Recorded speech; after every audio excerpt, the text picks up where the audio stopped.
इस कहानी की शुरुआत होती है आज के पाकिस्तान और उत्तर पश्चिमी भारत के इलाकों से, जहां लगभग 3300 ईसा पूर्व में एक क्रांति जन्म ले रही थी। जब दुनिया के बाकी हिस्सों में इंसान कबीलों में रह रहे थे और शिकार पर निर्भर थे, सिंधु नदी और सरस्वती नदी के उपजाऊ मैदानों में हमारे पूर्वज दुनिया का पहला नियोजित शहरीकरण यानी अर्बन सिविलाइजेशन खड़ी कर रहे थे।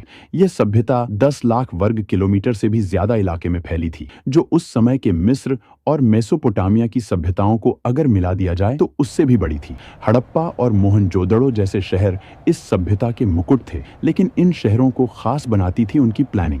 अगर आप ड्रोन लेकर उस समय ऊपर उड़ते तो आपको नीचे एक विशाल शतरंज की बिसात बिछी हुई दिखाई देती। इसे ग्रिड सिस्टम कहा जाता है। सड़कें टेढ़ी मेढ़ी नहीं थीं, बल्कि एक दूसरे को 90 डिग्री के समकोण पर काटती थीं। मुख्य सड़कें उत्तर से दक्षिण की ओर जाती थीं, ताकि हवाएं जब चलें तो पूरा शहर अपने आप साफ हो जाए। ये इंजीनियरिंग का वह स्तर था जो आज भी दुनिया भर के आर्किटेक्ट्स को हैरान कर देता है। हड़प्पा के इंजीनियरों को ईंटों का जादूगर कहा जा सकता है। उन्होंने निर्माण के लिए एक ऐसा स्टैंडर्ड तय किया था जो पूरे साम्राज्य में लागू होता था, चाहे आप उत्तर में हो या दक्षिण में।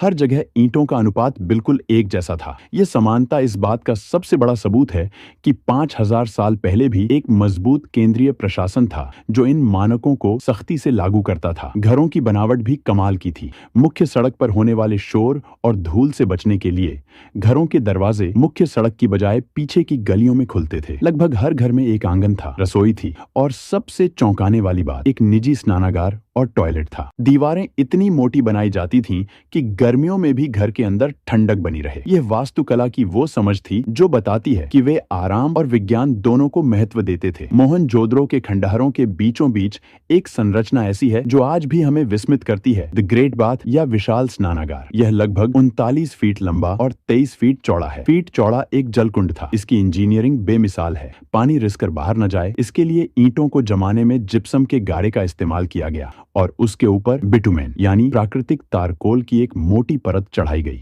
यह दुनिया का सबसे पुराना वाटरप्रूफिंग का उदाहरण है। इतिहासकार मानते हैं कि यह सामाजिक या धार्मिक अनुष्ठानों के लिए इस्तेमाल होता था। लेकिन पानी की कहानी सिर्फ यहाँ तक सीमित नहीं थी। गुजरात के धोलावीरा शहर ने तो जल संरक्षण में कमाल ही कर दिया था। यह शहर रेगिस्तान के बीच में था, इसलिए वहां के इंजीनियरों ने बारिश के पानी को इकट्ठा करने के लिए विशाल जलाशय और बांध बनाए। उन्होंने चट्टानों को काटकर ऐसे चैनल बनाए जो नदी के पानी को शहर के बड़े टैंकों तक लाते थे। धोलावीरा का जल प्रबंधन सिस्टम आज भी आधुनिक हाइड्रो इंजीनियर्स के लिए एक केस स्टडी है। हड़प्पा की अर्थव्यवस्था की रीढ़ थी उनका व्यापार, और इस व्यापार का केंद्र था लोथल। गुजरात के तट पर स्थित लोथल में दुनिया का सबसे पुराना जात मानव निर्मित बंदरगाह मिला है। यहाँ ईंटों से बना एक विशाल बेसिन था जहाँ समुद्र से आने वाले जहाज लंगर डालते थे। यहाँ से हड़प्पा के जहाज तांबा, हाथी दांत, मनके और लकड़ी लेकर मेसोपोटामिया, आज का इराक, ओमान और बहरीन तक जाते थे। मेसोपोटामिया के प्राचीन लेखों में हड़प्पा को मेलुहा कहा गया है।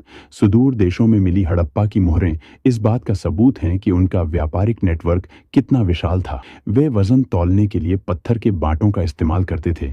लेकिन इस सभ्यता का सबसे बड़ा रहस्य आज भी हमें चुनौती दे रहा है, उनकी लिपि। हड़प्पा के लोगों ने हजारों मुहरों पर, बर्तनों पर और तांबे की प्लेटों पर कुछ लिखा है। लगभग 400 से ज्यादा अलग अलग अक्षर मिले हैं। धोलावीरा में एक बड़ा साइन बोर्ड मिला है जिस पर 10 बड़े अक्षर लिखे हैं। शायद यह दुनिया का पहला बिलबोर्ड था, लेकिन 100 साल की कोशिशों के बाद भी हम इसे पढ़ नहीं पाए हैं। हम नहीं जानते कि वे कौन सी भाषा बोलते थे। जिस दिन यह लिपि डिकोड हो जाएगी, उस दिन इतिहास दोबारा लिखा जाएगा। धर्म की बात करें तो वे प्रकृति पूजक थे। सबसे दिलचस्प है पशुपति सील, जिसमें एक व्यक्ति योग मुद्रा में बैठा है और जानवरों से घिरा है। कई विद्वान इसे भगवान शिव का प्रारंभिक रूप मानते हैं। स्वास्तिक का चिन्ह, पीपल की पूजा और मांग में सिंदूर, ये सब हमें विरासत में वहीं से मिले हैं। इतनी महान, इतनी विकसित सभ्यता जो लगभग 1000 सालों तक शान से खड़ी रही, आखिर उसका अंत कैसे हुआ? 1900 ईसा पूर्व के आसपास शहरों में गिरावट आने लगी, नालियां जाम होने लगीं और व्यापार ठप पड़ गया। पहले माना जाता था कि आर्यों ने हमला किया, लेकिन अब विज्ञान ने इसे नकार दिया है। असली कातिल था जलवायु परिवर्तन। सैटेलाइट इमेजरी बताती है कि उस समय सरस्वती नदी, जिसके किनारे सैकड़ों बस्तियां थीं, वह सूखने लगी क्योंकि टेक्टोनिक टेक्टोनिक हलचल ने उसके पानी को यमुना की तरफ मोड़ दिया। दूसरी तरफ सिंधु नदी ने अपना रास्ता बदल लिया, जिससे भयंकर बाढ़ आई। मानसून कमजोर पड़ गया और सूखा पड़ने लगा।